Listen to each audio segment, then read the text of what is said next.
আসসালামু আলাইকুম সবাইকে। আশা করি সবাই ভালো আছেন এবং সুস্থ আছেন, সেফ আছেন। Engineering students association of Bangladesh কর্তৃক আয়োজিত রোড টু গুগল প্রোগ্রামের দ্বিতীয় পর্বে আজকে আপনাদের সবাইকে স্বাগতম জানাচ্ছি। আমি আনিকা তাসনিম। আমাদের এই প্রোগ্রামটির মূল লক্ষ্য হলো যারা গুগলে কষ্ট করে সফলতা অর্জন করেছেন তাদের কিছু সফলতা এবং ব্যর্থতার গল্প আপনাদের সবার সাথে শেয়ার করা। আজকে আমাদের সাথে যিনি উপস্থিত আছেন তিনি আহ গুগলের টেক জায়ান্ট গুগলের সফটওয়্যার ইঞ্জিনিয়ার হিসেবে কর্মরত আছেন এবং এছাড়াও আহ এনও পূর্বে তিনি এনওসি সলিউশনে সফটওয়্যার ইঞ্জিনিয়ার হিসেবে কর্মরত ছিলেন। সবাইকে স্বাগতম জানাচ্ছি আজকে সুমিত সাহা ভাইকে।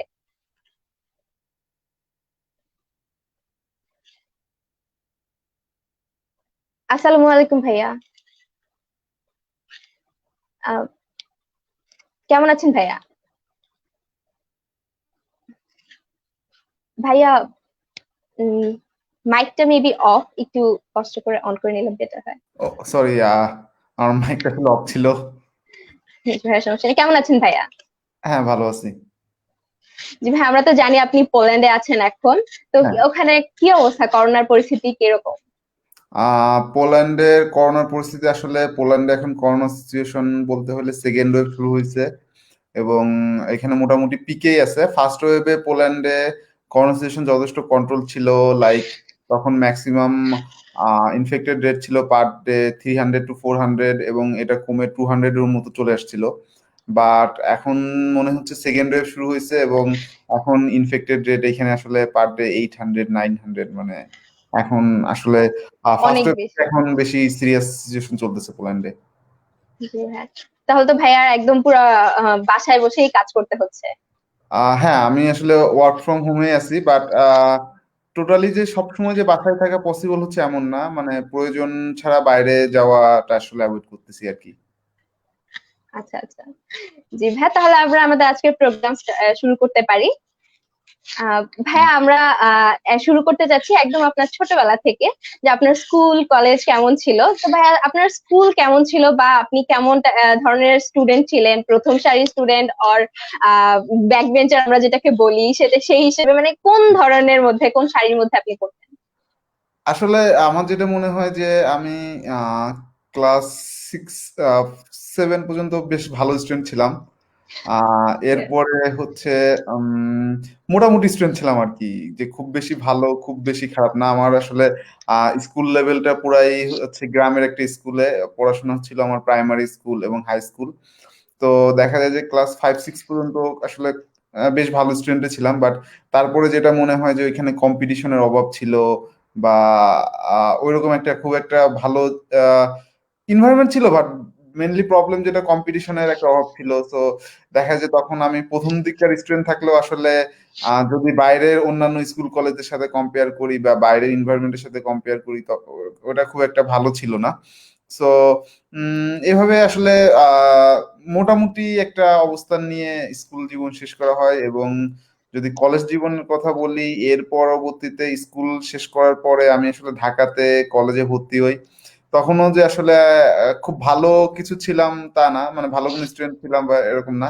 মোটামুটি করেই কলেজ শেষ করা হয় এবং এরপরে আসলে কলেজ শেষ করার পরে ভার্সিটির অ্যাডমিশন বা এগুলো দেওয়ার মাধ্যমে চট্টগ্রাম বিশ্ববিদ্যালয়ে আমি কম্পিউটার সায়েন্সে ভর্তি হই। জি হ্যাঁ। তো আসলে যে স্কুল বা কলেজে আমার মনে হয় না খুব বেশি ভালো স্টুডেন্ট আমি ছিলাম আর কি। আচ্ছা আচ্ছা।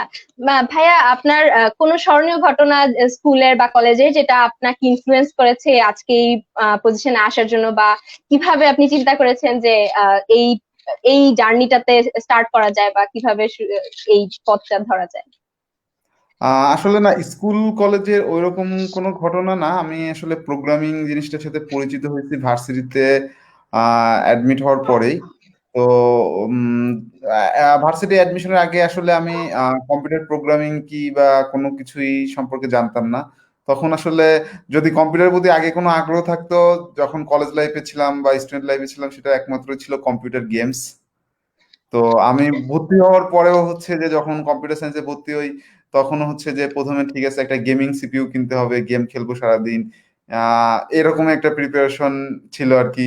তো আমি হচ্ছে যে হ্যাঁ এখন তো বাসা থেকে ভর্তি হয়েছি, এখন বাসা থেকে দেখা যাচ্ছে যে সিপিইউটা চাবো ওইটাই দিবে।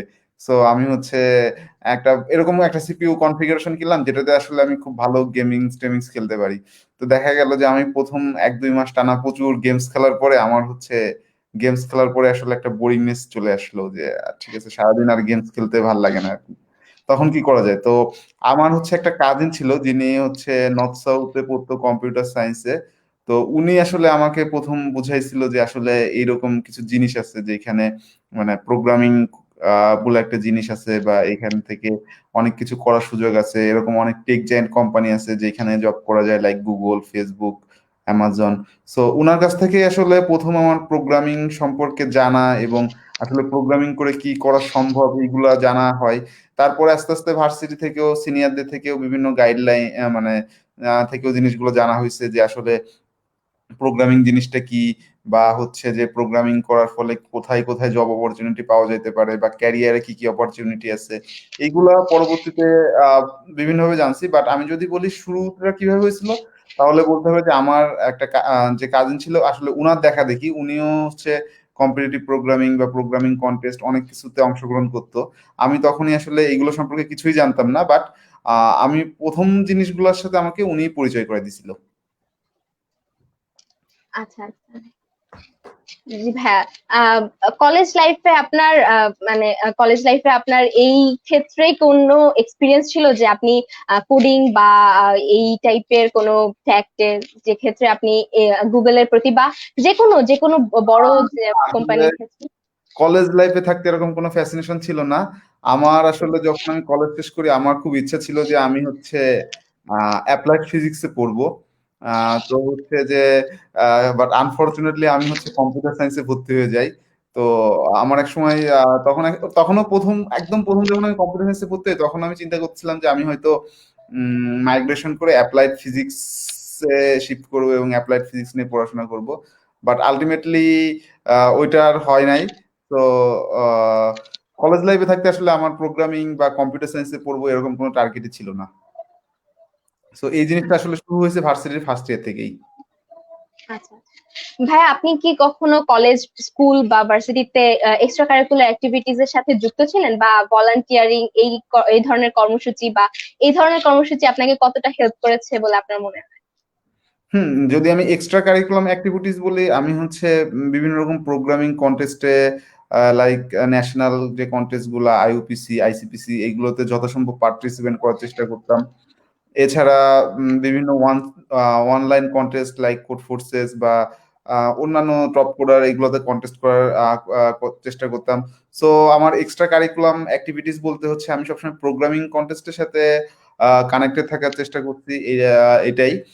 আর যদি ভলেন্টিয়ার বা এরকম কিছু বলতে হয় তাহলে হচ্ছে যে আমি মেবি 2017-তে হচ্ছে ন্যাশনাল হাই স্কুল প্রোগ্রামিং কন্টেস্টের এখানে ভলেন্টিয়ার হিসাবে, এটা মেবি 2016-তে ভলেন্টিয়ার হিসাবে কাজ করছি, এবং 2017-তে হচ্ছে প্রবলেম সেটার হিসাবে কাজ করছি।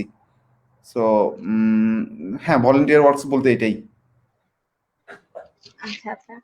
ভাইয়া, আপনার তো অনেক মানে এইসব ক্ষেত্রে দেখা যায় যে একদম শুরু থেকেই প্রিপারেশন নেওয়া প্রয়োজন হয়। আপনি কি ভার্সিটি ফার্স্ট থেকেই এইটার প্রিপারেশন নিয়েছেন, নাকি অন্যভাবে কোনো লাস্টে এসে একদম তড়িঘড়ি করে কোনোভাবে গুগলের জন্য বা ভালো কোনো মাল্টি ন্যাশনাল কোম্পানির জন্য প্রিপারেশন নেওয়া, এইটা কিভাবে করে হয়েছে, এটা গল্পটা দিব? হ্যাঁ, আসলে যদি আমি বলি যে ফার্স্ট ইয়ার থেকে গুগলের প্রিপারেশন নিচ্ছি, জিনিসটা এরকম না।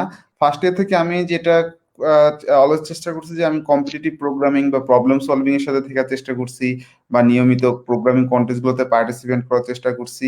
এবং আসলে যদি গুগলের ইন্টারভিউ সিস্টেমে যাই, দেখা যায় গুগলের ইন্টারভিউ গুলো হচ্ছে কোডিং ইন্টারভিউ নেওয়া হয়, যেটা আসলে similar to problem solving, like যে বিভিন্ন প্রোগ্রামিং কন্টেস্টের যে প্রবলেম গুলো থাকে, ডাটা স্ট্রাকচার, অ্যালগোরিদম, বা এই ধরনের যে বেসিক প্রবলেম গুলো থাকে, এইগুলো অনেকটাই রিলেটেড। সো দেখা যায় যে যারা প্রোগ্রামিং কন্টেস্টে পার্টিসিপেট করে বা বেসিক প্রোগ্রামিং নলেজটা একটু ভালো থাকে, তাদের জন্য জিনিসটা একটু ইজি হয়ে যায়। বাট এমনটা না যে যারা প্রোগ্রামিং কন্টেস্ট করে না তাদের জন্য জিনিসটা পসিবল না।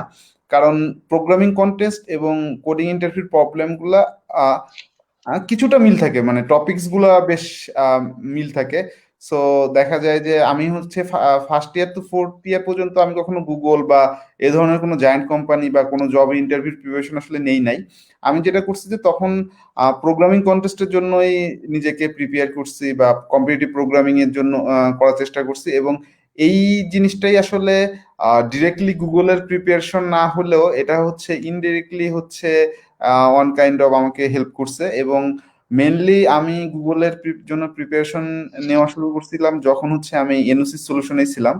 সো তখন দেখা যেত যে উম, আমার কিছু কলিগ ছিল, যারা আমরা সবাই হচ্ছে একটা বাসাতে থাকতাম। তো তাদের ভিতর কয়েকজন হচ্ছে যে ইন্টারভিউ দিতে, বাইরের ইন্টারভিউর জন্য ট্রাই করতেছিল। এবং দেখা যাচ্ছে যে তাদের সাথে আহ তাদের দেখা দেখি আমি অনেক ইন্টারেস্টেড হই যে হ্যাঁ, সবাই যখন ইন্টারভিউ জন্য প্রিপারেশন নিচ্ছে, সো আমিও ইন্টারভিউ প্রিপারেশন স্টার্ট করি। সো আমি আসলে মেনলি ইন্টারভিউ বা এরকম গুগল স্পেসিফিক টার্গেট করে ইন্টারভিউ যে প্রিপারেশনটা, এটা আমি আসলে আমার জব লাইফে শুরু করছি। বাট আমার যেটা যে আমার ভার্সিটি লাইফে থাকতে যে প্রবলেম সলভিং এর প্র্যাকটিসটা ছিল, ওইটা আমাকে অনেক হেল্প করছে। আচ্ছা আচ্ছা। ভাইয়া আপনি ভার্সিটি কমপ্লিট করার মানে গ্রাজুয়েশন কমপ্লিট করার পর প্রথম কোন স্টেপ নিয়েছিলেন, বা একজন ভার্সিটি মাত্র গ্রাজুয়েশন যে কমপ্লিট করেছে তার কি করা উচিত বলে আপনার মনে হয়? ওকে, আসলে আহ, আমার যে যখন আমি ভার্সিটি কমপ্লিট করছি তখন এরপর পরে আসলে আমি জব খোঁজার জন্য চেষ্টা করতেছিলাম। এবং আমার কাছে যেটা মনে হয়েছিল যে আমার প্রবলেম সলভিং স্কিল খুব ভালো থাকলেও আমার কয়েকটা জায়গায় হচ্ছে একটু ল্যাকিংস ছিল, লাইক অবজেক্ট ওরিয়েন্টেড প্রোগ্রামিং বা হচ্ছে আমার ভালো নিজস্ব কোনো ভালো খুব একটা প্রজেক্ট ছিল না করা। সো এই জায়গাগুলোতে আমার মনে হচ্ছিল একটু ল্যাকিংস আছে। সো আমি আসলে তখন কোনো প্রজেক্ট বিল্ড আপ বা এই ধরনের কোনো কিছুতে যাওয়া হয় নাই, বাট আমি হচ্ছে ইন্টারভিউ এর জন্য ইন্টারভিউ মেনলি ভার্সিটি শেষ করার পরে আমি যেটা করছি যে ইন্টারভিউ অ্যাপ্লাই করা এবং ইন্টারভিউর জন্য প্রিপারেশন নেওয়া। লাইক বাংলাদেশের ভিতরে যে কোম্পানিগুলো আছে সেখানে বিভিন্ন কোম্পানিতে সিভি দেওয়া। তো এবং বাংলাদেশি সহ যদি আমি ইন্টারন্যাশনাল স্ট্যান্ডার্ডে চিন্তা করি, খুব ভালো কোম্পানিগুলোর কথা যদি চিন্তা করি যারা আসলে ফ্রেশারদেরকে হায়ার করতে চায়, তো তারা জানে যে আসলে একজন ফ্রেশারের থেকে খুব বেশি কিছু এক্সপেক্ট করা উচিত না। মানে খুব বেশি কিছু এক্সপেক্ট করা উচিত না বলতে, কেউ একজন ফ্রেশারের কাছ থেকে এক্সপেক্ট করবে না যে সে সাপোজ খুব বেশি কোনো টেকনোলজি জানে, লাইক সে দেখা যাচ্ছে 8-10টা প্রোগ্রামিং ল্যাঙ্গুয়েজ জানে, বা সে হচ্ছে যে এই যে অ্যাঙ্গুলার বলি, রিয়াক্ট বলি, ফ্রন্ট এন্ডের যে ইয়াগুলো আছে এই অ্যাঙ্গুলার জানে, রিয়াক্ট জানে, বা হচ্ছে যে সে দেখা যাচ্ছে জাভা স্প্রিং বুট মানে জাভা স্প্রিং জানে, বা এরকম খুব বেশি ফ্রেমওয়ার্ক। তার কাছে যেটা এক্সপেক্ট করা হয় যে সে একটা বা দুইটা প্রোগ্রামিং ল্যাঙ্গুয়েজ খুব ভালো করে জানবে। এবং তার ভার্সিটিতে পড়ার সময় যে বেসিক সাবজেক্ট গুলো ছিল, কোর্স সাবজেক্ট গুলো ছিল, অর্থাৎ কম্পিউটার সায়েন্সের কোর বলতে আমরা যে সাবজেক্ট গুলো বুঝি যে data structure, algorithm, database, operating system, networking, এই সাবজেক্ট গুলো সম্পর্কে তার বেশ ভালো একটা আইডিয়া থাকবে।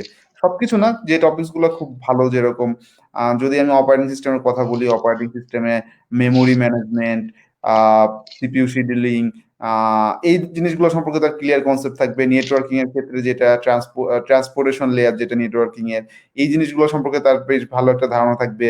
সে ডাটাবেস সম্পর্কে তার ভালো আইডিয়া থাকবে, সে বেসিক এসকিউএল কোয়েরি গুলো লিখতে পারবে, তার ডাটা স্ট্রাকচার অ্যালগোরিদম সম্পর্কে খুব ভালো ধারণা থাকবে।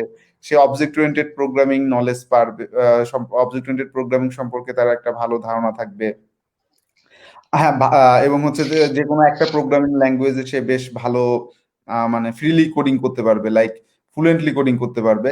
এমন না যে সবকিছু খুব ডিপলি জানতে হবে বা একদম মানে উম, খুব হায়ার জিনিসপত্র জানতে হবে, বাট বেসিক জিনিসগুলাই কনসেপ্ট ক্লিয়ার করে তার জানা থাকতে হবে। সো অ্যাজ এ ফ্রেশার হিসাবে যারা ফোর্থ ইয়ার শেষ করছে তাদের কাছ থেকে আসলে যে কোনো কোম্পানিরই এই জিনিসগুলোর মোটামুটি একটু ঘুরাই ফেরাই এইগুলাই হচ্ছে তাদের এক্সপেকটেশন থাকে। এবং জব প্রিপারেশন হিসেবে আসলে এইগুলাই নেওয়া উচিত, যে অবজেক্ট ওরিয়েন্টেড প্রোগ্রামিং, সাথে problem solving like data structure, algorithm basic problem solving, এবং কিছু অপারেটিং সিস্টেম এবং নেটওয়ার্কিং এর যে কনসেপ্ট গুলো আসলে সফটওয়্যার ইঞ্জিনিয়ারিং এর সাথে খুব বেশি দরকার, এইগুলাই লাইক অ্যাজ এ ফ্রেশার হিসেবে এটাই এনাফ আমি মনে করি। আচ্ছা আচ্ছা, ধন্যবাদ ভাইয়া। ভাইয়া যদি কেউ মানে এইসব ক্ষেত্রে আগাতে চায়, বা যদি মাত্র গ্রাজুয়েশন কমপ্লিট হচ্ছে, সেক্ষেত্রে এই রিসার্চ বা প্রজেক্ট, তাদের প্রজেক্ট যেটা করছে সেটা কতটুকু ইম্প্যাক্ট ফেলছে?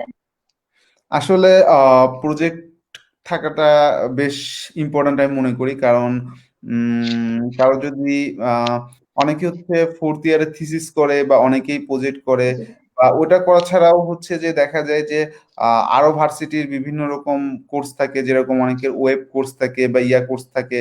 তো ওই কোর্সগুলোতে হচ্ছে বিভিন্ন প্রজেক্ট দেখা যাচ্ছে যে ভার্সিটি থেকে করার জন্য বলা হয় ল্যাবগুলোতে। সো তখন যদি আসলে দেখা যায় কি আমরা অনেক সময় আহ, যেটা করি যে না বুঝে অনেক কিছু করে ফেলি, বা খুব আহ, আহ, এরকম অনেক কিছু করে ফেলি। বাট আমি একটা ছোট প্রজেক্ট করি যেটা আসলে খুব বেশি বড় না, বা আমার খুব বেশি কিছু দরকার নাই, বাট যেটা অন্তত আমাকে বেসিক ওয়েব সম্পর্কে ধারণা দিতে পারে, লাইক ক্লায়েন্ট সাইড। আর ক্লায়েন্ট সাইডটা কি, front front end back end, বা ফ্রন্ট এন্ডের একটা ল্যাঙ্গুয়েজ নিয়ে আমি টুকটাক কিছু করলাম, কিছু ডিজাইন করলাম, ব্যাক এন্ডে একটা করলাম, একটা ডাটাবেজ রাখলাম। জিনিসগুলো হচ্ছে যে আমার খুব বেশি ডিপ নলেজ রাখার দরকার নাই। আমি একটা ছোট প্রজেক্ট করি, বাট প্রজেক্ট করার ফলে আমার যেন আমি যদি ওয়েব প্রজেক্ট করি সাপোজ, তাহলে যেন আমি মানে আমি যে প্রজেক্টটাই করতেছি, এটা ছোট হোক বা বড় হোক, এটা মেন প্রবলেম না, বাট আমার কনসেপ্ট গুলো যেন ক্লিয়ার থাকে, অর্থাৎ আমি যেটা করতেছি সেটা যেন আমি নিজে বুঝে জিনিসটা ইমপ্লিমেন্ট করি। লাইক আমি কোথাও থেকে কপি করে খুব বড় কিছু একটা করে ফেললাম, বাট আসলে আমি নিজে কিছুই বুঝলাম না। তো এটা করা থেকে ছোট একটা প্রজেক্ট করি যেটা আমি আসলে নিজে নিজে থেকেই করতে পারতেছি বা নিজে থেকেই করতেছি। এবং সাধারণত যেটা আরেকটা খুব ইম্পর্টেন্ট জিনিস হচ্ছে সিভিতে অ্যাড করা। আসলে সিভিতে একটা বা দুইটা প্রজেক্ট অ্যাড করা থাকলে এটা আসলে সিভির জন্য খুবই প্লাস পয়েন্ট। সো আর আমরা সবাই জানি যে আসলে আমার প্রিপারেশন যতই ভালো হোক, বা উম, আমার যদি সিভি দেখে যদি কোনো কোম্পানি যদি আমাকে পছন্দ না হয়, তাহলে তারা আমাকে ডাকবে না। এখন এই ক্ষেত্রে একটা বিষয় কাজ করে যে দেখা যাচ্ছে কোনো কোম্পানি আমাকে ইন্টারভিউর জন্য ডাকছে, তারা আমাকে ইন্টারভিউতে প্রোগ্রামিং প্রবলেম সলভিং করতে দিচ্ছে, প্রজেক্ট নিয়ে কোনো কোশ্চেন করতেছে না। বাট তারা যখন কিন্তু আমার সিভি যখন চুজ করতেছে, তখন হচ্ছে যে দেখতেছে যে আসলে আমার সিভিতে কোনো প্রজেক্ট আছে কিনা। সো এমনও হইতে পারে যে তারা ইন্টারভিউতে প্রজেক্ট নিয়ে কোশ্চেন করতেও পারে, নাও করতে পারে। বা অনেক কোম্পানি আছে যারা হচ্ছে যে সিভিতে যেই জিনিসগুলো উল্লেখ করা থাকে, অর্থাৎ ওই প্রজেক্ট সম্পর্কে জানতে চাই, গিটহাবে তারা ওই প্রজেক্টটা দেখে। আবার অনেক কোম্পানি আছে তারা সিভিতে প্রজেক্টটা দেখে, বা তাদের ইন্টারভিউ সিস্টেমে আসলে দেখা যাচ্ছে যে তারা শুধু প্রবলেম সলভিং, ডাটাবেস বা এগুলো নিয়ে কোশ্চেন করতেছে। সো দুইটার ক্ষেত্রে যেটাই হোক না কেন, আসলে গ্রাজুয়েশন যখন শেষ করা হবে তখন আসলে একটা বা দুইটা খুব বেশি বড় প্রজেক্ট দরকার না, অন্তত মিনিমাম একটা বা দুইটা ছোট প্রজেক্ট থাকা উচিত আর কি, আহ, বলে আমি মনে করি। জি ভাইয়া, ধন্যবাদ। তাহলে আমাদের উচিত আসলে একদম ফার্স্ট ইয়ার থেকেই কিছুটা প্রোগ্রাম, কিছুটা এরকম ওয়ার্কশপ আর কিছুটা এসব কম্পিটিশন গুলাতে পার্টিসিপেট করা এন্ড প্রজেক্ট সাবমিট করা, প্রজেক্ট রেডি করা, ছোটখাটো হ্যাঁ, হলেও। ফোর্থ ইয়ার শেষ হইতে হইতে সাধারণত ফার্স্ট ইয়ার সেকেন্ড ইয়ারে যে প্রজেক্ট করার যে খুব বেশি দরকার আছে তা না, এটা সাধারণত দেখা যায় থার্ড ইয়ার বা ফোর্থ ইয়ারে যে সবাই করে। তবে এরকম হওয়া উচিত যে হ্যাঁ, যখন আমার গ্রাজুয়েশনটা শেষ হবে আমার যেন একটা বা দুইটা প্রজেক্ট আমার প্রোফাইলে অ্যাড করার মতো থাকে। জি ভাই। ভাইয়া, আপনার কি মনে হয় ভার্সিটি কমপ্লিট করার পর, মানে গ্রাজুয়েশন কমপ্লিট করার পর ন্যাশনাল ভার্সিটি, ন্যাশনাল জব বা আমাদের দেশে যেসব বিভিন্ন কোম্পানির জব বা যদি আমরা বিদেশের বিভিন্ন কোম্পানির জবের কথা বলি, সেক্ষেত্রে কি প্রিপারেশনটা ডিফারেন্ট হয়? মানে আমি যদি এখানে কোনো যে কোনো ধরনের কোম্পানির ক্ষেত্রে বলি, প্রিপারেশন নিতে যাচ্ছি বা আহ, বাইরের কোনো কোম্পানির জন্য প্রিপারেশন নিতে যাচ্ছি, সেক্ষেত্রে কি আমাকে ভিন্নভাবে প্রিপারেশনটা নিতে হবে, এরকম কিছু? আসলে যদি আমি জবের কথা বলি, তাহলে আসলে জবের প্রিপারেশনটা কোম্পানি ওয়াইজ ডিফারেন্ট। সো দেখা যায় যে কিছু জায়ান্ট কোম্পানিতে, যদি আমি বলি যে গুগল, ফেসবুক, অ্যামাজন, মাইক্রোসফট, এদের দেখা যায় যে ইন্টারভিউ প্রসেসটা মোটামুটি সিমিলার অ্যাজ এ ফ্রেশারের জন্য। এখন দেখা যাচ্ছে বাংলাদেশেও জিনিসটা এরকম ডিফারেন্ট। এক একটা কোম্পানি বেজে এক এক রকম জব ইন্টারভিউ হয়, এবং দেশের বাইরেও দেখা যায় টেক জায়ান্ট গুলো বাদেও অন্যান্য যে কোম্পানিগুলো আছে তাদের ইন্টারভিউ প্রসেসটাও ডিফারেন্ট। দেখা যায় যে বাংলাদেশের অনেক কোম্পানির সাথে হচ্ছে আবার মানে বড় বড় অনেক কোম্পানি ইন্টারভিউ প্রসেসের মিল থাকে। সো এটা আসলে এইভাবে স্পেসিফাই করা যায় না। তবে আমি প্রথমেই যে বিষয়গুলো উল্লেখ করছিলাম যে ভালো মানে স্ট্যান্ডার্ড কোম্পানিগুলো তাদের ফ্রেশার নেওয়ার ক্ষেত্রে এই ধরনের জিনিসগুলো প্রিফার করে। এখন এটা মেইনলি ডিপেন্ড করে এরকম যে কোন একটা কোম্পানি চাচ্ছে যে তারা একজন জাভা ডেভেলপার নিবে। সো দেখা যায় যে তারা জাভার উপর প্রায়োরিটি দিচ্ছে, যে আমরা যাকে নিব সে জাভাতে খুব ফ্লুয়েন্ট হবে বা খুব বেশি হবে। আবার দেখা যাচ্ছে কোনো কোম্পানি, আরেকটা কোম্পানি তারাও জাভা ডেভেলপার নিচ্ছে, বাট তারা চাচ্ছে যে আহ, আমরা যাকে নিব সে যেন প্রবলেম সলভিং এ খুব ভালো হয়, ডাটা স্ট্রাকচার অ্যালগোরিদম সম্পর্কে তার খুব ভালো নলেজ থাকে। সো এটা আসলে কোম্পানি প্রিপারেশনটা আসলে কোম্পানি টু কোম্পানি ভ্যারি করে। বাট যে বেসিক বিষয়গুলা যে সাধারণত দেখা যায় যে problem solving, object oriented programming, এই জিনিসগুলা সাধারণত সব কোম্পানিগুলো থেকেই চাওয়া হয় আর কি। Like object oriented knowledge, problem, data structure algorithm knowledge, then হচ্ছে ডাটাবেজের যে নলেজ গুলা, এইগুলো সাধারণত দেখা যায় যে বাংলাদেশেও কোম্পানিগুলো থেকেও চাওয়া হয়, এবং বাইরের যে বাইরের যে কোম্পানিগুলোতে জব ইন্টারভিউ দেওয়া হয় সেই কোম্পানিগুলো থেকেও তাদের এই ধরনের একটা রিকোয়ারমেন্ট থাকে, মানে তাদের আশা থাকে যে আমরা যারা ইন্টারভিউ নিব সে প্রবলেম সলভিং এ বেশ ভালো হবে, অবজেক্ট ওরিয়েন্টেড ভালো হবে। সো বেসিক ব্যাপারগুলো আসলে মোটামুটি সেমই থাকে। জি ভাইয়া। ভাই আপনি কিভাবে প্রিপারেশন নিয়েছেন গুগল ইন্টারভিউর জন্য, বা এছাড়াও এর আগে তো আপনি এনওসিস এনওসিস এ ছিলেন, তো সেক্ষেত্রে আপনি কিভাবে প্রিপারেশন নিয়েছেন তাদের ইন্টারভিউর জন্য? ওকে, আসলে এনোসিস এর কথা যদি আমি এনোসিস থেকে শুরু করতে চাই, এনোসিস এ আসলে যেটা হয় যে ওখানে একটা রিটেন টেস্ট হয় এবং একটা কোডিং টেস্ট হয়। তো রিটেন টেস্টে আসলে আমি যে ব্যাপারগুলো বলছি একদম বেসিক কিছু প্রোগ্রামিং এবং ডাটাবেস সম্পর্কে হয়তো কোশ্চেন থাকবে। তো উম, এগুলো পাশ করার পর একটা কোডিং ইন্টারভিউ হয়, যেখানে আসলে কিছু প্রবলেম সলভ করতে দেওয়া হয়। সেম। আর এখন যদি আমি গুগলের কথা বলি, গুগলে আসলে ইন্টারভিউ ফ্রেশ, গুগলে আসলে কয়েকটা ক্যাটাগরিতে ইন্টারভিউ হয়, কয়েকটা ধাপ আছে, যে লেভেল 3 ইঞ্জিনিয়ার, লেভেল 4 ইঞ্জিনিয়ার, এরকম। সো যারা সাধারণত ফ্রেশ গ্রাজুয়েট থেকে 3 ইয়ার্স, আপ টু 3 ইয়ার্স পর্যন্ত এক্সপিরিয়েন্স, তাদেরকে লেভেল 3-তে নেওয়া হয়, অনেক সময় আপ টু 5 ইয়ার্স পর্যন্ত লেভেল 3-তে নেওয়া হয়। সো লেভেল 3-তে সাধারণত 4টা কোডিং ইন্টারভিউ থাকে এবং হচ্ছে একটা বিহেভিয়ারাল ইন্টারভিউ থাকে। টোটাল 5টা ইন্টারভিউ থাকে ওয়ান সাইটে হচ্ছে মেন ইন্টারভিউ, এর আগে ফোন ইন্টারভিউ বা অন্য ইন্টারভিউ গুলো পাস করতে হয়।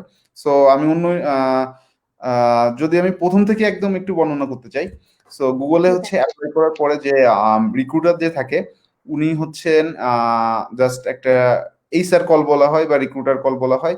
উনি জাস্ট একটা ডিসকাশন করে কোন প্রোগ্রামিং ল্যাঙ্গুয়েজে কাজ করছি, কি করছি, এগুলো নিয়ে সাধারণত টুকটাক টেকনিক্যাল কোনো কোশ্চেন না, বাট জাস্ট এগুলো জিজ্ঞাসা করা হয়।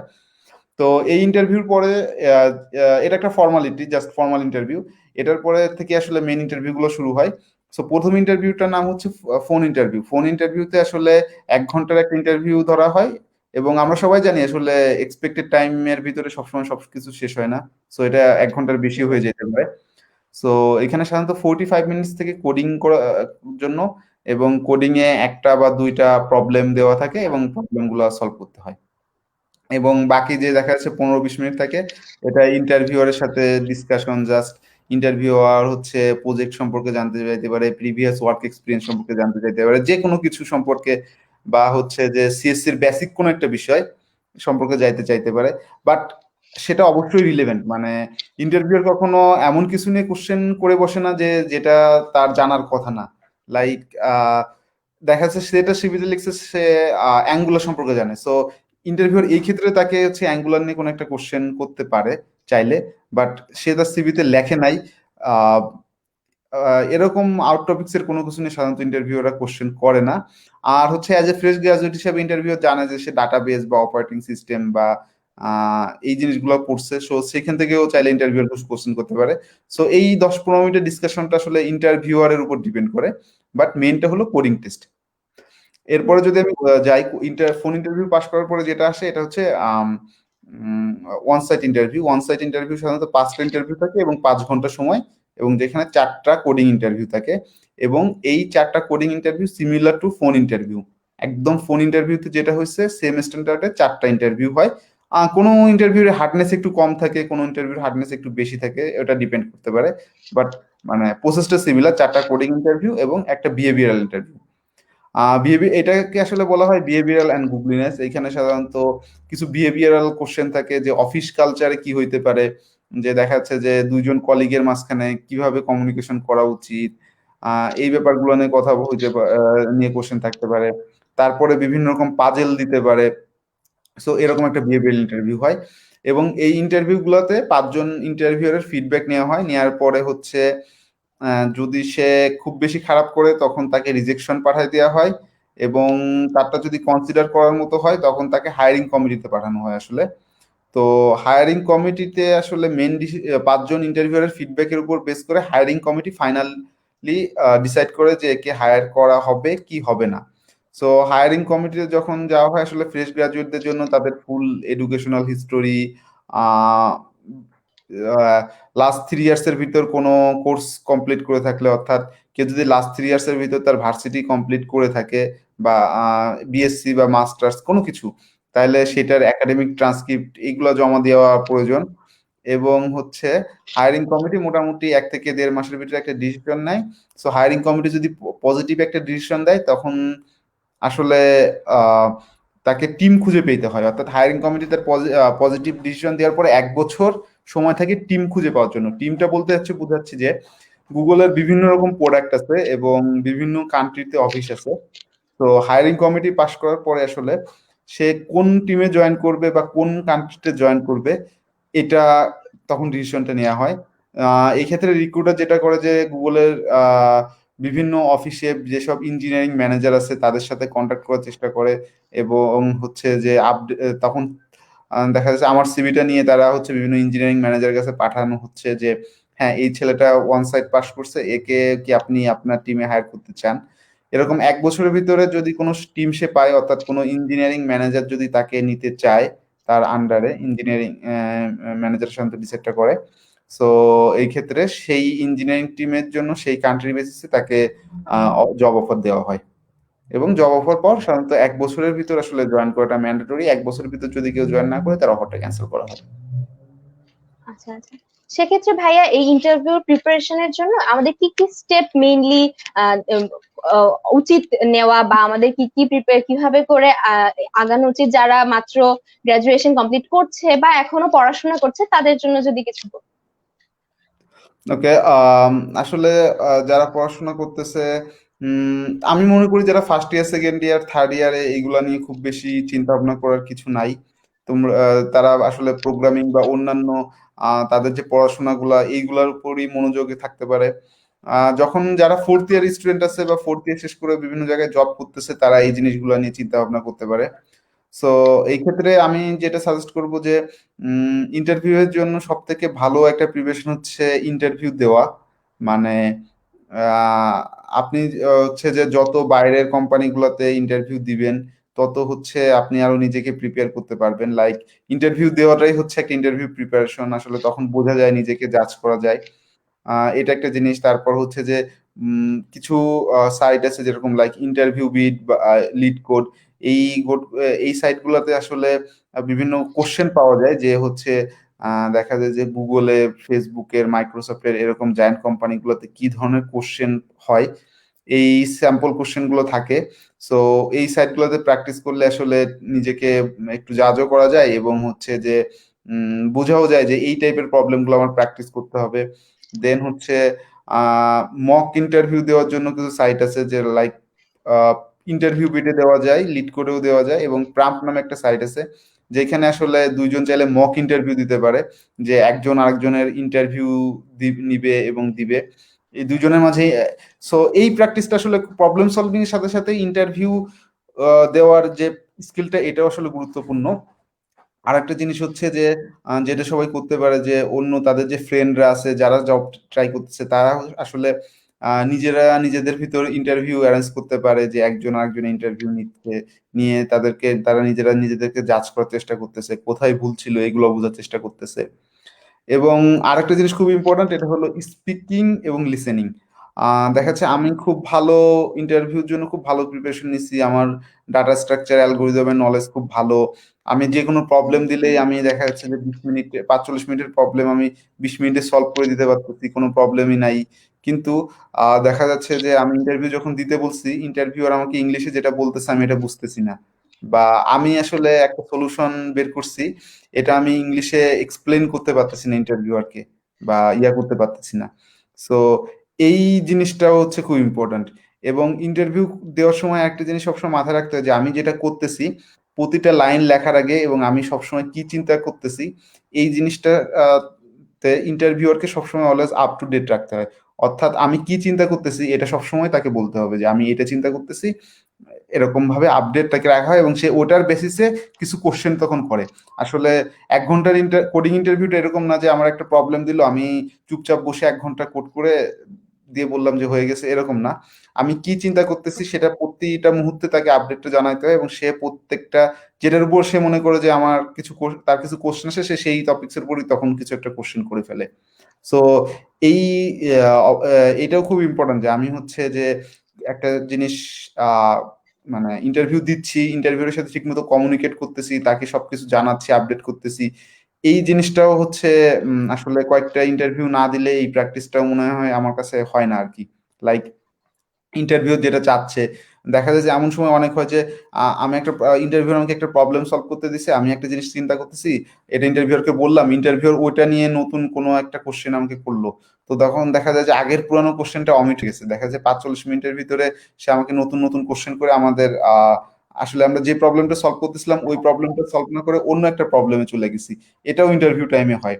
তো আসলে ইন্টারভিউ টাইমে ইন্টারভিউয়ার যেদিকে যাইতে যাচ্ছে, সে যেই কোশ্চেন গুলো করতে যাচ্ছে ওইগুলাও খুব কেয়ারফুলি শোনা এবং হচ্ছে যে সে ইন্টারভিউকে যেদিকে নিতে চাচ্ছে ওইদিকে ইন্টারভিউটা যাইতে দেওয়া, এটাও এটা আসলে খুব বেশি ইম্পর্টেন্ট জিনিস।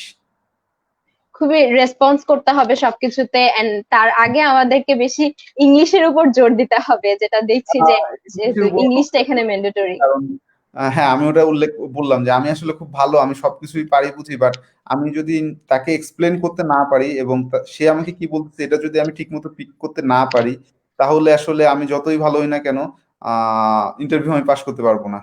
সো এটা খুব বেশি ইম্পর্ট্যান্ট। জি ভাই। ভাই আপনি তো অনেক অনেক টাইম ধরে গুগলের সাথে আছেন, তো আপনার জব সেক্টরে বা আপনি আপনার জব সেক্টরে বা আপনি যে কাজ করছেন এক্ষেত্রে আপনার কোনো স্মরণীয় ঘটনা যেটা আপনার মনে হচ্ছে যে খুবই ভালো বা আমাদের সাথে শেয়ার করলে আমরা আমরা এক্সপিরিয়েন্সটা গ্যাদার করতে পারবো, গেইন করতে আমাদের জন্য সুবিধা হবে, এরকম কিছু যদি হয়ে থাকে তাহলে একটু শেয়ার করেন সবার সাথে।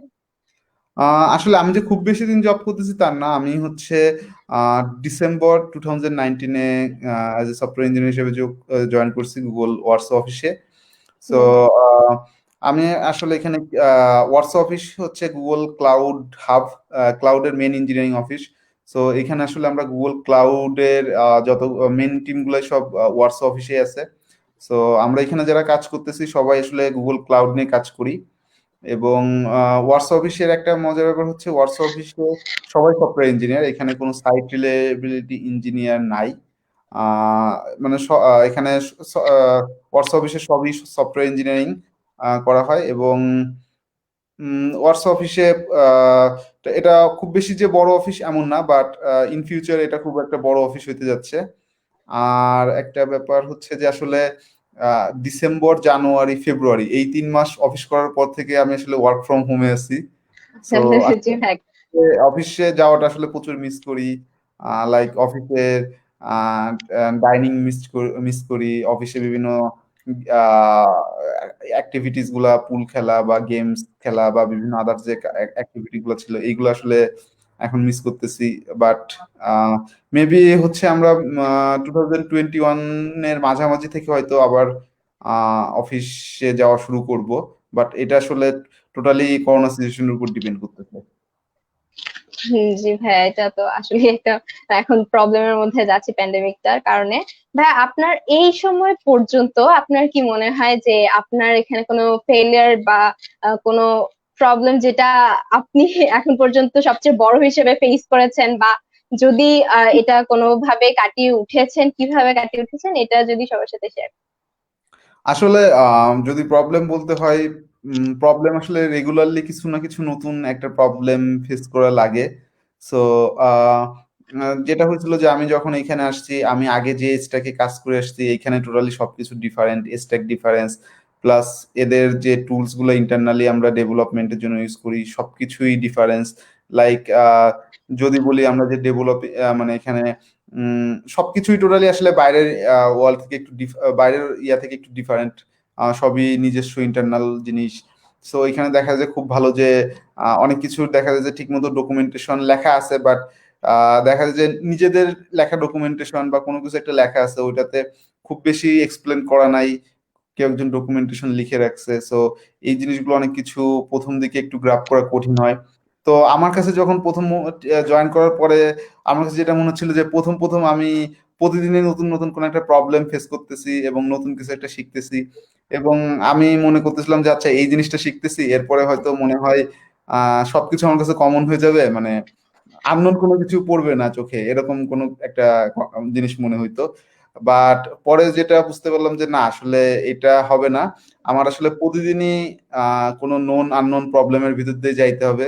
অর্থাৎ প্রতিদিনই হচ্ছে আমার এমন কিছু একটা কাজে আসবে যেটা হচ্ছে যে আমি আগে কখনো করি নাই, এবং যেটা থেকে যেটা আমার নতুন করে শিখতে হবে। সো এই জিনিসটা আমার প্রথম দিকে আমি এই জিনিসটা অ্যাকসেপ্ট করছিলাম না, তখন আমার খুব বেশি আহ কষ্ট হইতো কাজ করতে। বাট আমি যখনই এই জিনিসটা অ্যাকসেপ্ট করছি যে আমার প্রতিদিনই কোনো কিছু নতুন কোনো কিছু শিখতে হবে, বা প্রতিদিনই আমি হচ্ছে এমন একটা প্রবলেম ফেস করব যেটা আসলে আননোন একটা প্রবলেম, যেটা সম্পর্কে আমার আগে কোনো ধারণা নাই। তো এই জিনিসটা যখন আমি নিজেকে মাইন্ডসেট করছি যে হ্যাঁ, আমি প্রতিদিন হচ্ছে একটা কোনো আননোন প্রবলেমের বিরুদ্ধে আমার যাইতে হবে, তখন থেকে আসলে আমার কাছে মনে হয়েছে যে আমার কাছে পেইনটা অনেক কমে গেছে, বা এই জিনিসটা আমার কাছে কোনো কঠিন কোনো কিছু মনে হচ্ছে না, জাস্ট এটাই। ভাইয়া এখন তো প্যান্ডেমিকের কারণে সবাই বাসায় বসে আছে এবং অনেকেরই ভার্সিটি অনলাইনে ক্লাস হচ্ছে বা ক্লাস করছি আমরা। তো এই বর্তমান পরিপ্রেক্ষিতে যদি আপনি আপনার জুনিয়রদের জন্য কোনো ইনফরমেশন বা কোনো অ্যাডভাইস দিতে চান, তাহলে কি হবে সেটা একটু যদি জানান।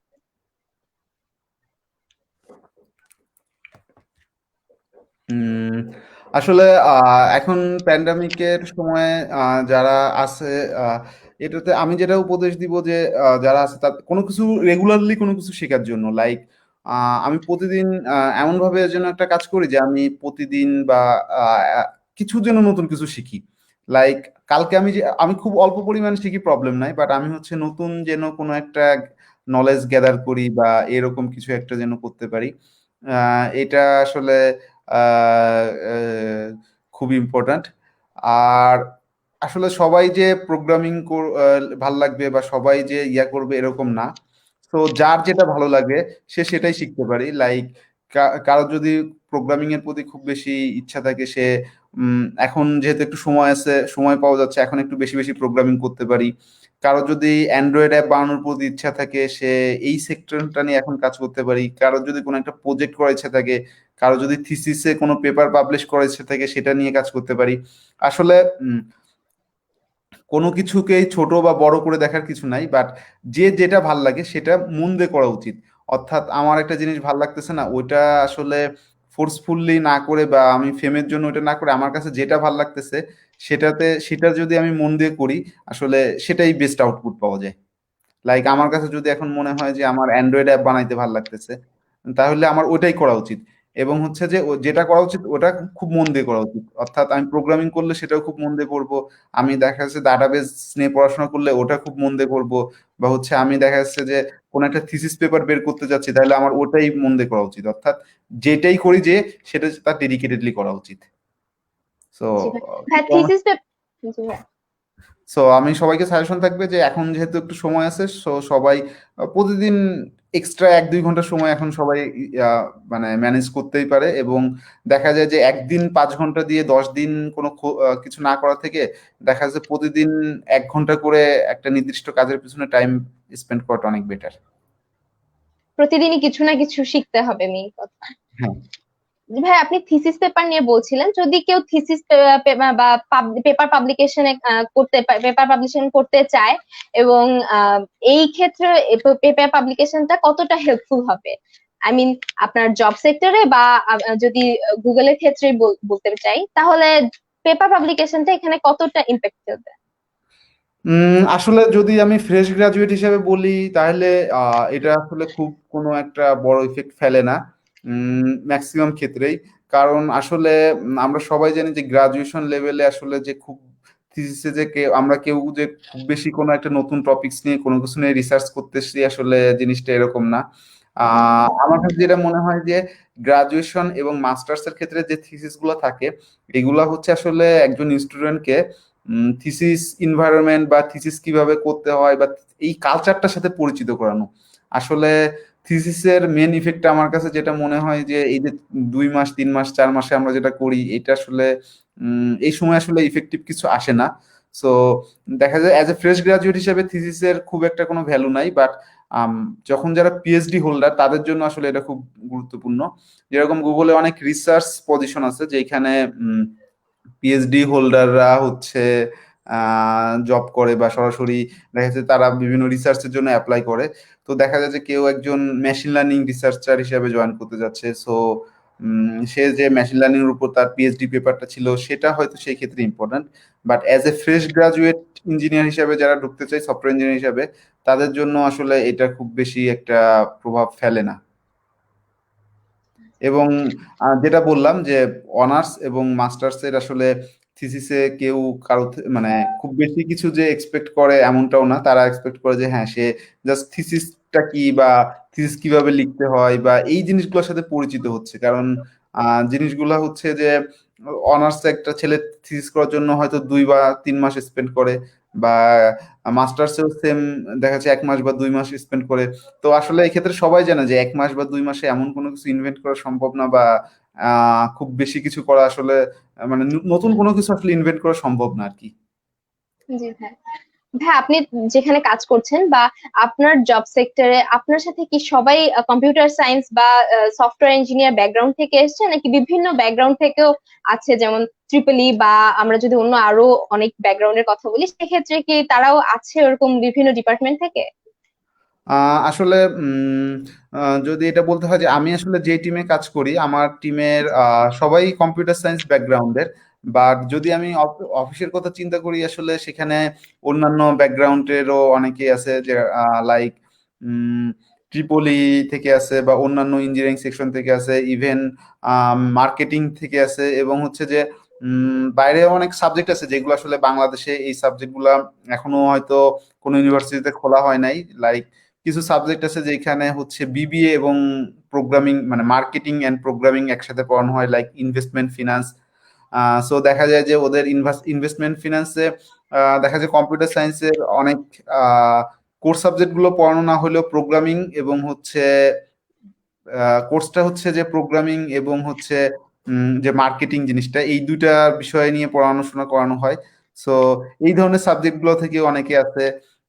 সো এখানে আসলে বা তারপরে ম্যাথমেটিক্স থেকে অনেকে আছে, তারপরে ডাটা সায়েন্স থেকেও ডাটা সায়েন্স তো আসলে কম্পিউটার সায়েন্সেরই ফিল্ড। সো এরকম অন্যান্য সাবজেক্ট বা অন্যান্য ডিপার্টমেন্ট থেকে অনেকেই আছে, বাট অ্যাজ আমি রেগুলার লাইফে যাদের সাথে কাজ করি তারা সবাই কম্পিউটার সায়েন্সেরই ব্যাকগ্রাউন্ড থেকে। আচ্ছা ভাইয়া।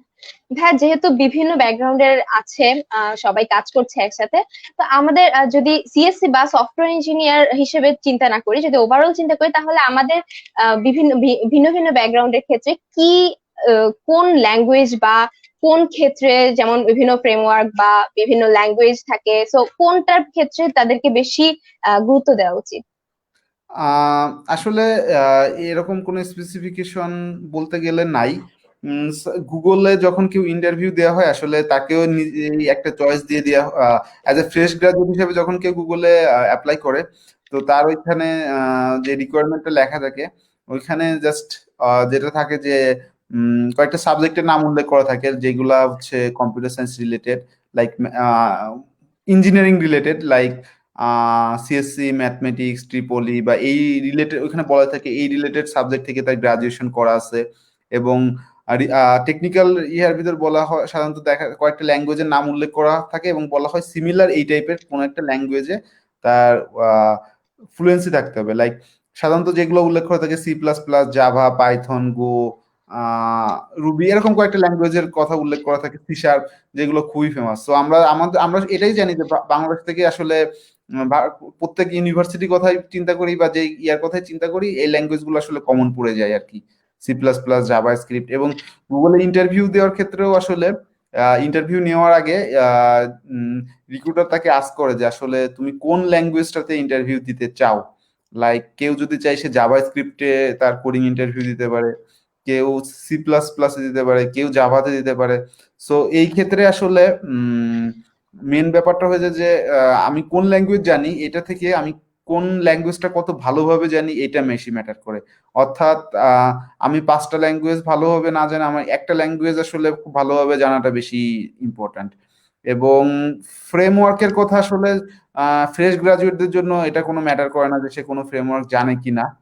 আহ, যখন কেউ মিড লেভেল হিসেবে ইঞ্জিনিয়ার হিসেবে অ্যাপ্লাই করে, সেই ক্ষেত্রে আসলে ফ্রেমওয়ার্ক নিয়ে সাধারণত কোনো কোশ্চেন করা হয় না, বাট তখন একটা নতুন টপিক সেট করা হয় সিস্টেম ডিজাইন। সিস্টেম ডিজাইন জিনিসটা হচ্ছে যে আসলে আমি একটা সফটওয়্যার বা একটা অ্যাপ বা যে কোনো একটা কিছু যখন বিল্ড করবো, তখন এটা কিভাবে লাইক ইয়া করা হয়, আহ, কিভাবে আমি ডিজাইনিংটা করব সেটার উপর ইন্টারভিউটা হয়। সো আসলে প্রোগ্রামিং ল্যাঙ্গুয়েজ, যে কোনো একটা প্রোগ্রামিং ল্যাঙ্গুয়েজ খুব ভালো করে শিখলেই হয়। আর আমরা আর একটা জিনিস হচ্ছে যে যে কেউ যদি কোনো একটা প্রোগ্রামিং ল্যাঙ্গুয়েজ খুব ভালো করে শিখতে পারে, সে অন্য যে কোনো প্রোগ্রামিং ল্যাঙ্গুয়েজে কাজ করা আসলে তার জন্য খুব ইজি হয়ে যায়। জি ভাইয়া, থ্যাংক ইউ। ভাইয়া আমরা এখন কিছু কমেন্ট নিয়ে নিব, এখানে অনেকে কমেন্ট করেছে দেখতে পাচ্ছি।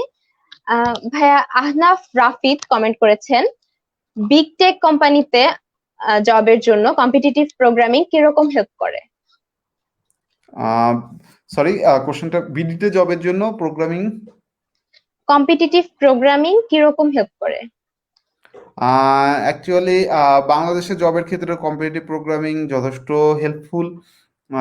বাংলাদেশে যে ভালো ভালো কোম্পানিগুলো আছে বা যে কোম্পানিগুলো আছে তারা আসলে প্রোগ্রামিং কন্টেস্টকে অনেক কেয়ারফুলি দেখে, এবং আসলে এটা কিছুটা কোম্পানির উপরও ডিপেন্ড করে। কিছু কিছু কোম্পানি আছে যারা প্রোগ্রামিং কন্টেস্টকে খুব বেশি প্রায়োরিটি দেয়, কিছু কিছু কোম্পানি আছে যে আসলে তারা এটাকে যে খুব বেশি প্রায়োরিটি দেয় না। এবং শুধু বাংলাদেশ না, বাইরের ক্ষেত্রেও এটা আসলে ম্যাটার করে। বাইরেও দেখা যায় যে অনেক কোম্পানি আছে তারা কম্পিটিটিভ প্রোগ্রামিং কে খুব বেশি কেয়ার করে, আবার অনেক কোম্পানি আছে খুব বেশি কেয়ার করে না। এটা আসলে কোম্পানিতে যারা ইন্টারভিউ এর সাথে জড়িত আছে, আমি মনে করি এটা মেইনলি তাদের মেন্টালিটির উপর এবং কোম্পানির যে ইন্টারভিউ স্ট্রাকচার বা তাদের যে স্ট্রাকচার এটার উপর ডিপেন্ড করে। হ্যাঁ, তবে বিডিতে অনেক কোম্পানি আছে যারা প্রোগ্রামিং কন্টেস্টকে খুব কেয়ারফুলি নেয়। এবং আসলে সাধারণত প্রোগ্রামিং কন্টেস্ট ছাড়াও যে কোনো আসলে লাইক যে কোনো ধরনের এক্সট্রা কারিকুলাম অ্যাক্টিভিটিকে, লাইক বিভিন্ন রকম সফটওয়্যার ডেভেলপমেন্ট প্রতিযোগিতা, হ্যাকাথন, এই জিনিসগুলোকে আসলে মোটামুটি সব কোম্পানি একটা আলাদা প্রায়োরিটি হিসাবে দেখে।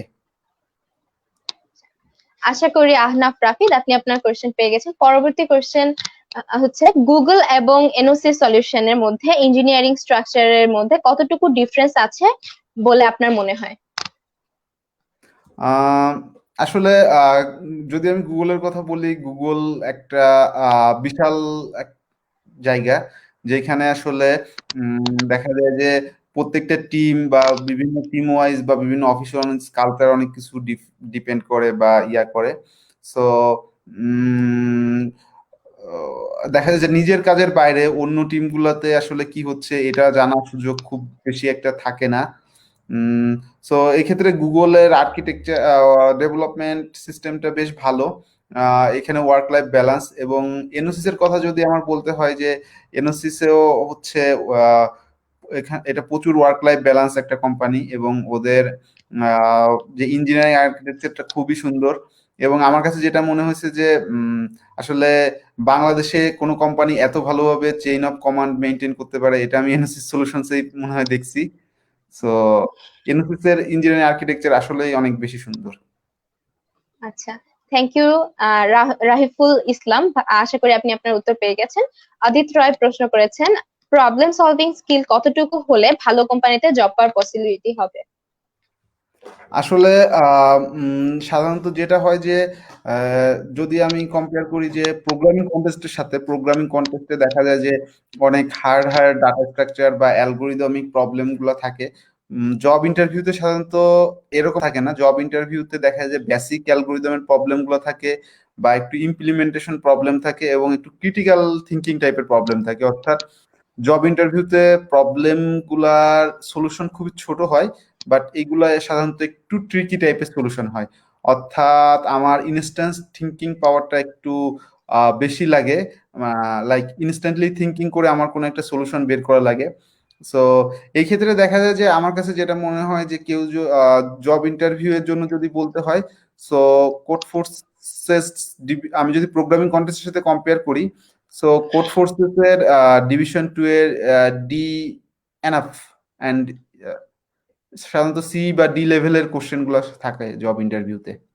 যদি আমি প্রোগ্রামিং কন্টেস্টের সাথে কম্পেয়ার করি তাহলে দেখা যাবে যে কোড ফোর্সেসের ডিভিশন 2 এর সি বা ডি তে সাধারণত যে টাইপের প্রবলেমগুলো থাকে এই ধরনের প্রবলেমগুলো জব ইন্টারভিউতে থাকে, মানে সিমিলার ডিফিকাল্ট প্রবলেমগুলো জব ইন্টারভিউতে থাকে। জি ভাইয়া, থ্যাংক ইউ। আশা করি আদিত্য আপনি আপনার কোশ্চেনের উত্তর পেয়ে গেছেন। আর একটা next question, share some difficulties that you face during your interview if any. আসলে আমি যখন ইন্টারভিউ প্রথম দেওয়া শুরু করতেছিলাম তখন আসলে আমি যে প্রবলেমগুলো ফেস করতেছিলাম, আমি আসলে গুগলে দেওয়ার আগে আরো 2টা কোম্পানিতে ইন্টারভিউ দেই। একটা ছিল লন্ডন ব্লুমবার্গ আর একটা ছিল শপি সিঙ্গাপুর। সো আমার আসলে কিছু বিহেভিয়ারাল প্রবলেম ছিল এবং হচ্ছে উম, আমি ইন্টারভিউর সময় ঠিকমতো কমিউনিকেশন করতে পারতাম না, এই ধরনের কিছু প্রবলেম ছিল। আমি হচ্ছে অনেক কিছু ঠিকমতো এক্সপ্লেন করতে পারতাম না। সো আমি প্রথম শপিতে ব্লুমবার্গে এবং শপিতে ইন্টারভিউ দেওয়ার পরে আসলে এই ব্যাপারগুলো বুঝতে পারছিলাম। এবং আসলে শপিতে যেটা হয়েছিল যে শপিতে আমি সবগুলো টেকনিক্যাল রাউন্ড পাস করছিলাম, বাট ওইখানে ভিপি ইন্টারভিউ নামে একটা ইন্টারভিউ হয় যেটা আসলে ইঞ্জিনিয়ারিং ম্যানেজার সাথে একটা ফর্মাল ডিসকাশন। সো আমি আসলে ওই ইন্টারভিউটাতে রিজেক্ট খাইছিলাম, মেবি আমার হচ্ছে বিহেভিয়ারাল অনেক কিছুতে আমি ঠিকমতো অ্যান্সার করতে পারছিলাম না এই কারণগুলোতে।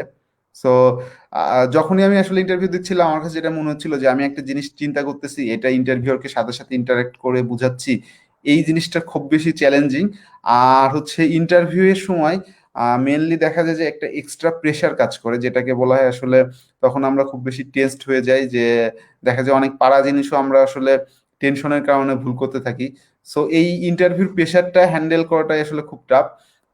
নিজেকে শান্ত রেখে প্রবলেমটা কি পড়ে বুঝে চেষ্টা করতে পারলে আসলে প্রবলেমটা সলভ করা খুব বেশি কঠিন হয় না, কিন্তু ইন্টারভিউ টাইমে নিজের পেশেন্স ধরে এই জিনিসটাই করাটা আসলে খুব চ্যালেঞ্জিং। আচ্ছা, থ্যাংক ইউ ভাইয়া। নেক্সট কোয়েশ্চেন ইনছি, most job require work experience. In that case, what kind of job are applicable for a fresher? এটা আসলে সাধারণত ফ্রেশার যে যারা ফ্রেশার হিসাবে জয়েন করতে চায় তাদের জন্য সাধারণত যে কোম্পানিগুলোতে ফ্রেশারদের নিতে চায় কোম্পানির জব ডিসক্রিপশনে সবকিছু বলা থাকে। এইখানে আসলে আলাদাভাবে বলার কিছু নাই। তো অনেক ক্ষেত্রে হয় যে অনেক কোম্পানি দেখা যায় যে চাচ্ছে যে 1 বছর বা 2 বছরের ওয়ার্ক এক্সপিরিয়েন্স আলা কাউকে নিতে, বাট তারা ওইরকম সুইটেবল কাউকে পাচ্ছে না। সেই ক্ষেত্রে দেখা যায় যে তারা ফ্রেশারদের মধ্য থেকে কাউকে অনেক সময় হায়ার করে ফেলে। বাট এটা আসলে ওইভাবে বিচার করার কিছু নাই, এটা আসলে কোম্পানির টোটালি হায়ারিং যারা করতেছে এদের উপর ডিপেন্ড করতেছে করে। সো আসলে জব রিকোয়ারমেন্ট দেখলেই বোঝা উচিত যে এটাতে বোঝা যায় যে এখানে আসলে আমার অ্যাপ্লাই করা উচিত কিনা। আর হচ্ছে সাধারণত অনেক সময় দেখা যায় যে জবে অনেক ধরনের কোয়ালিফিকেশন চাওয়া হয়, বা হচ্ছে যে অনেক কিছু চাওয়া হচ্ছে, আমার আসলে স্কিলের সাথে সবকিছু ম্যাচ করতেছে না। বাট আমার কাছে মনে হয় ওয়ার্ক এক্সপিরিয়েন্সটা মোটামুটি ম্যাচ করলে বা হচ্ছে যে কিছু জিনিস মোটামুটি ম্যাচ করলে সেখানে অ্যাপ্লাই করে দেখা যাইতে পারে। থ্যাংক ইউ ভাইয়া, আশা করি আপনি আপনার উত্তর পেয়ে গেছেন পারালিজা। নেক্সট কোয়েশ্চেন, ভাইয়া, যারা cyber security or ethical hacking নিয়ে কাজ করছে তাদের ক্ষেত্রে গুগল বা বড় বড় টেক কোম্পানিতে জয়েন হওয়ার উপায় কি? আসলে যদি গুগল বা টেক জায়ান্ট গুগল বা ফেসবুক বা মাইক্রোসফট বা অ্যামাজন এদের কথা আমি বলি, এখানে আসলে এরকম অ্যাজ এ সফটওয়্যার ইঞ্জিনিয়ার হিসেবে ঢুকতে গেলে আসলে এরকম আলাদা কোনো কিছুর উপরে কোনো টেস্ট নেওয়া হয় না। এখানে আসলে সবাইকেই কোডিং ইন্টারভিউ এর মাধ্যমেই আসতে হয়। সো দেখা যায় যে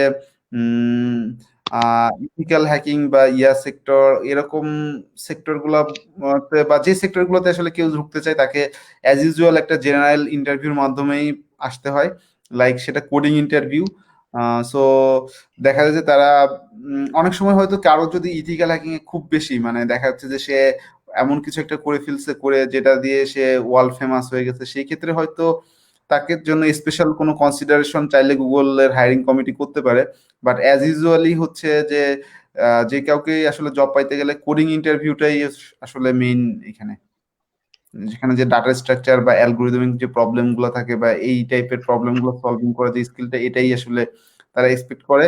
and say machine learning engineer হিসেবে জয়েন করুক বা ইথিক্যাল সাইবার সিকিউরিটির জন্য জয়েন করুক, বা হচ্ছে যে সে জাভাস্ক্রিপ্ট ডেভেলপার হিসেবে জয়েন করুক, আসলে সবার জন্যই এখানে প্রবলেম সলভিংটাতেই দেখা হয়। জি ভাইয়া, থ্যাংক ইউ। আশা করি আপনি আপনার উত্তর পেয়ে গেছেন। ভাইয়া, আমরা আপনাদের প্রোগ্রামের একদম শেষ প্রান্তে চলে এসেছি। যদি সবার উদ্দেশ্যে আপনি কিছু বলতেন, কোনো অ্যাডভাইস আর কিছু বলার থাকলে যদি শেয়ার করতেন। যদি অ্যাডভাইস হিসেবে আসলে বলতে হয় যে আসলে সবারই যে প্রোগ্রামিং ভালো লাগবে, বা সবাই যে গুগলে জব করবে, বা সবাই যে ফেসবুকে জব করবে, বা সবাই যে এরকম হবে, জিনিসটা এরকম না।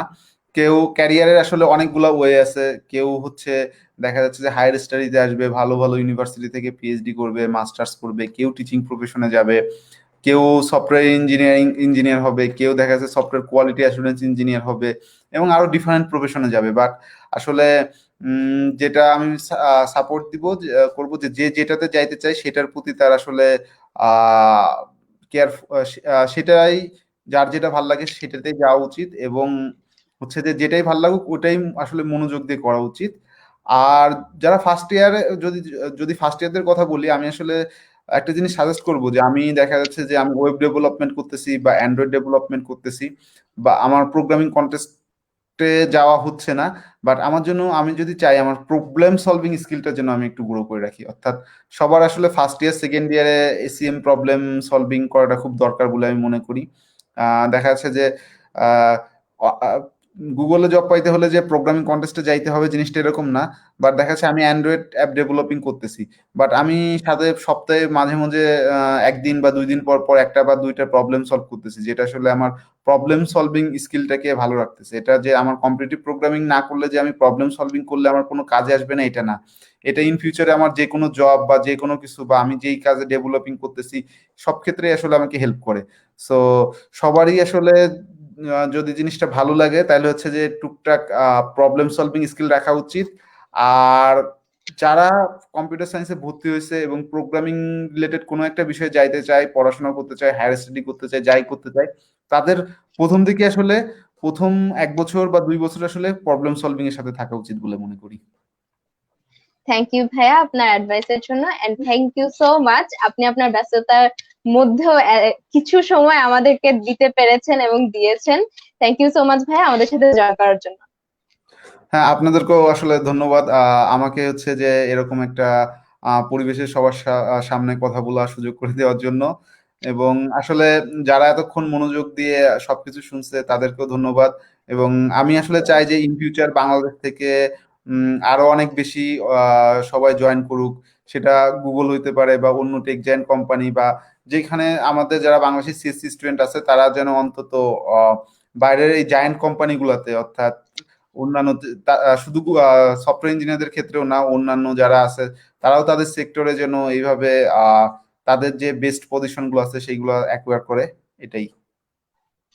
থ্যাংক ইউ ভাইয়া, এন্ড থ্যাংক ইউ সবাইকে যারা এতক্ষণ ধরে আমাদের সাথে লাইভে ছিলেন এবং আমাদের সাথে আপনাদের কোয়েশ্চেন শেয়ার করেছেন। সবাইকে ধন্যবাদ জানাচ্ছি, এবং নেক্সট লাইভ বা নেক্সট এপিসোডে কে আসছে সেটা জানার জন্য অবশ্যই ইসবের সাথে থাকবেন। ধন্যবাদ সবাইকে।